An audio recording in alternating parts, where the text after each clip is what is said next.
Hi everyone, Lee Brownlee here. So I'm publishing a series of videos talking about writing for SEO, or making sure that your blog articles are search engine friendly. And these are the videos that we use to train our own in-house teams, but we share them with the wider world because we know it can be tough out there. So if you are a small business owner or you're just starting out with a blog, etc., these videos are exactly for people like you, and hopefully will help you make more inroads in digital space. So we're working on a case study. There's a few other videos, so if you haven't seen them, I would start from the beginning. We're working on a case study, looking at writing a post all around the keyword thank you cards for kids to make. So earlier we did some research and it told us that that was a good keyword for us to use for various reasons, and that's what we're building. So far we've written the header, we've chosen a URL, and we've written the metadata. So you'll need to watch those videos. If any of that doesn't make sense or you don't know what it is, you'll need to go and watch those videos. What we're going to do now is we're actually going to have a look at setting a featured image. So again, maybe not on maybe not every platform has this, but this is definitely something in WordPress, and it's something that we on our website absolutely need to use because it is utilized around the site in a variety of ways. So I'm just going to show you stuff to do at home.com. If I go to the home page, excuse me, all of these here are the featured image for the post. And the CSS, the design aspects of the site have been set up so that they display in a certain way. And you can see that if you get them right, see how this all looks really lovely and fresh and bright, and it makes you want to click on it. That's what you're looking for in a featured image, amongst other things. So there's a few things to think about, and I'm going to go through them with you now. So the first thing to think about when you're looking for a featured image, and let's talk about sort of the more creative aspects of it, if you like. So first of all, clearly you want a decent image. You want something that is nicely framed. It isn't fuzzy or blurry or too dark or too light. These things are really important. But the other thing you're kind of looking for is something with, ideally, well, it depends how you're going to use your content. So if you're going to use your content on social media, then really things with warm colours tend to do better. And images with people in or animals in or living organisms in will also do better. So I can give you a live example. Recently we published an article called, I think something like Go on a Bug Hunt. Great article, got loads and loads of engagement. I'm just going to see if I can find it actually. Let's see. There you go. Go bug hunting and search for creepy crawlies. Now you can see how that photo stands out beautifully.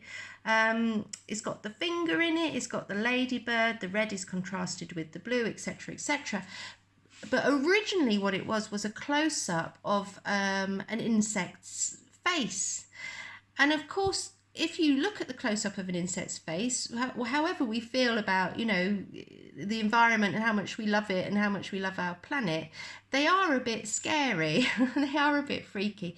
So if you, even though the photo might be literally appropriate, you're always going to do better if you go for something that has got a human aspect or an animal aspect to it, and also is light and bright. So that is something to bear in mind. The other thing you need to bear in mind with your featured image is load on your server. So you obviously, I'm sure you will know this, you want your image to be as light as possible, but you also need to be quite careful, because if the image is going to display across the full page length, as our featured images do, then if you go for anything too small, then you will find that it doesn't really look great. So we set our featured images at around 1,000 pixels width. That seems to work best for us. And what we do is we have a plugin, and I can't remember what it's called actually, but we have an optimizing tool, which basically it's very good actually. It's the best one I've used. Imagify, that must be it. And what that does is it automatically compresses images as you upload them to your media center. But really, when you're uploading, ideally you don't want to upload anything more than a megabyte. If you're uploading things straight from your phone and they're 8, sometimes they can go up to 5, 6, 7, 8 megabytes.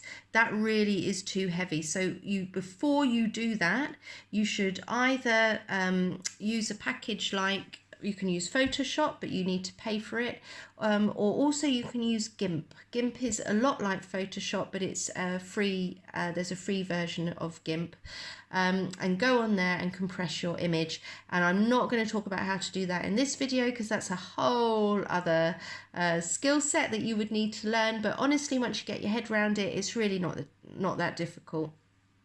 So I happen to have a featured image already for this post, and here we go, there it is. I've loaded it up, so you can see it's 1,000 pixels across, and also only 333 kilobytes, and that's because it's been optimized. So if I go down here, I can see Imagify, there you are. And in fact, it looks like it might even be doing it for me again. So it's 140 kilobytes, so that's fantastic. So I'm just gonna set it, but I'm also just going to make sure there we go. So if I wanted a caption, which actually in this instance I don't, but if you want a caption, this would also be the time to write that. And it's the same principles as everything else. Make sure that it really reflects what the image is about, that if someone reads the caption, it adds something, it's explanatory for them. I'm not going to do it because of the way we use images on our site. It doesn't quite work for us. So set featured image. There we go, that's all done. And then what I will typically do is we will also use that image at the top of our article. That's what we normally do. So when you land on the page, you immediately see an image that illustrates what you're about to read. But I'm not actually going to do that right now because we're going to build the whole body of the post a little bit down the road so that I can talk to you about how to use media and how to make your post as appealing as possible. So for now, this is about how you choose a featured image. Go for warm colours if you can. Make sure it's light and bright. If you can put a human being or an animal in it, all to the best. Make sure it's not too heavy, but also make sure it's not too small so that it's going to display nicely on the site and not be too pixelated.